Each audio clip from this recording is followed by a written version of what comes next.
Hello दोस्तों, T5G trick class में आपका एक बार फिर से स्वागत है। दोस्तों आज दोस्तों औसत की हमारी छठी क्लास है। इससे पहले दोस्तों हमने 5 क्लास करा दी हैं। यदि आपने उन क्लासों को नहीं देखा है तो उन क्लासों को देख लें दोस्तों। तो चलिए आज की क्लास शुरू करते हैं। पहला सवाल है दोस्तों, 1 से 90 तक की समस्त पूर्णांक संख्याओं का औसत कितना होगा। तो देखिए दोस्तों, जब भी इसी प्रकार का सवाल आए तो इसमें दोस्तों हमें प्रथम पूर्णांक दोस्तों 1 दिया गया है और अंतिम पूर्णांक दोस्तों हमें कितना दिया गया है, 90 दिया गया है। तो दोस्तों हमें प्रथम पूर्णांक और द्वितीय पूर्णांक को जोड़कर उसे 2 से भाग कर देना है दोस्तों, हमारा औसत निकल आएगा। तो देखिए दोस्तों, प्रथम पूर्णांक यहाँ कितना है, 1 है दोस्तों, और प्लस द्वितीय पूर्णांक दोस्तों हमारा कितना है, 90 है। अब दोस्तों इसे जोड़कर इसे कितने क्या करना है, हमें 2 से भाग कर देना है। तो 90 और 1 को जोड़ेंगे दोस्तों तो ये 91 और बटे 2। अब 2 से दोस्तों इसे भाग लगाएंगे तो ये आ जाएगा दोस्तों 45.5 आ जाएगा। तो इसका जो राइट ऑप्शन होगा दोस्तों वो बी फॉर बाहुबली हो जाएगा। यानी कि 1 से 90 तक की जो समस्त पूर्णांक संख्याओं का औसत है दोस्तों वो 45.5 है। तो चलिए दोस्तों अगला सवाल हल करते हैं। देखिए अगला सवाल है दोस्तों, 50 से 120 तक के समस्त पूर्णांकों का औसत क्या है। तो देखिए दोस्तों, अब की बार हमसे 50 से 120 तक पूछा है। तो दोस्तों इसमें हमें प्रथम पूर्णांक दोस्तों 50 दिया गया है और दोस्तों जो अंतिम पूर्णांक है दोस्तों वो कितना है, 120 है। अब इसे दोस्तों जोड़ना है। अब जोड़कर क्या करना है दोस्तों, 2 से भाग लगा देना है। तो देखिए दोस्तों 120 और 50 को जोड़ेंगे तो दोस्तों ये हो जाएंगे हमारे 170। जब 170 को दोस्तों 2 से भाग लगाएंगे तो ये आ जाएगा हमारा 2 अट्ठे 16 और 2 पंजे 10, यानी कि दोस्तों 85। यानी कि 50 से 120 तक के जो समस्त पूर्णांकों का जो औसत है दोस्तों वो कितना है, 85 यानी कि 85 है। इसका जो राइट ऑप्शन होगा दोस्तों वो A फॉर अमेरिका सही हो जाएगा। तो चलिए दोस्तों अगला सवाल हल करते हैं। देखिए दोस्तों अगला सवाल है, 50 विषम संख्याओं का औसत कितना होगा। अब देखिए दोस्तों हमसे यहाँ पूछा है 50 विषम संख्याओं का औसत।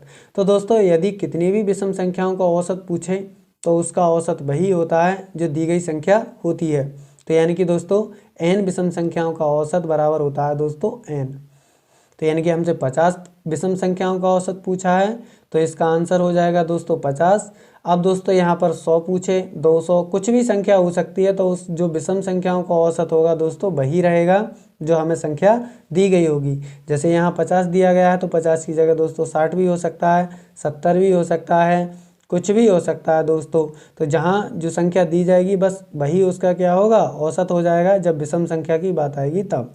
तो 50 विषम संख्याओं का औसत क्या होगा दोस्तों, 50 होगा।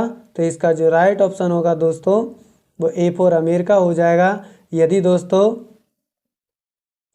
दोस्तों यहाँ हमसे पूछा है 50 विषम संख्याओं का, यदि इस प्रकार से पूछ ले 50 सम संख्याओं का औसत क्या होगा। तो दोस्तों जब 50 सम संख्याओं का सम संख्याओं का औसत पूछे दोस्तों तो आपको जो संख्या दी गई हो यानी कि 50 प्लस 1 कर देना है दोस्तों, तो ये हो जाएगा 51।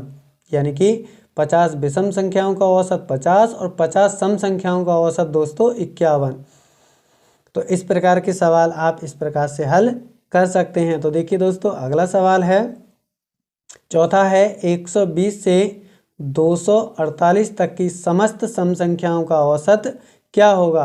तो दोस्तों 120 से 248 तक की समस्त संख्याओं का, तो दोस्तों हमसे यहाँ औसत पूछा है तो यहाँ हमें प्रथम पद कितना दिया है, 120 दिया गया है। तो हम जानते हैं दोस्तों जो सम संख्याएं होती हैं उनके जो बीचों का पदांतर होता है वो दोस्तों डिफरेंस बराबर होता है। तो देखिए दोस्तों 120 प्लस 248 यानी कि दोस्तों प्रथम पद प्लस अंतिम पद और डिवाइडेड बाई 2, यानी कि 2 से क्या कर देंगे दोस्तों, भाग कर देंगे। इसे जोड़ेंगे 8, 6 और 3 यानी कि दोस्तों 368 और डिवाइडेड बाई 2। अब 2 से इसे काटेंगे दोस्तों तो 2 एकम 2, 2 अट्ठे 16 और 2 चौक 8, यानी कि 184। 184 क्या हो जाएगा दोस्तों, इसका एवरेज हो जाएगा, यानी कि 120 और 248 तक की समस्त सम संख्याओं का जो औसत है दोस्तों वो 184 है। इसका जो राइट ऑप्शन होगा दोस्तों वो B4 बाहुबली सही हो जाएगा। तो इस प्रकार के सवाल आप इस प्रकार से हल कर सकते हैं। ये वीडियो आपको कैसा लगा दोस्तों, हमें कमेंट बॉक्स में बताइए।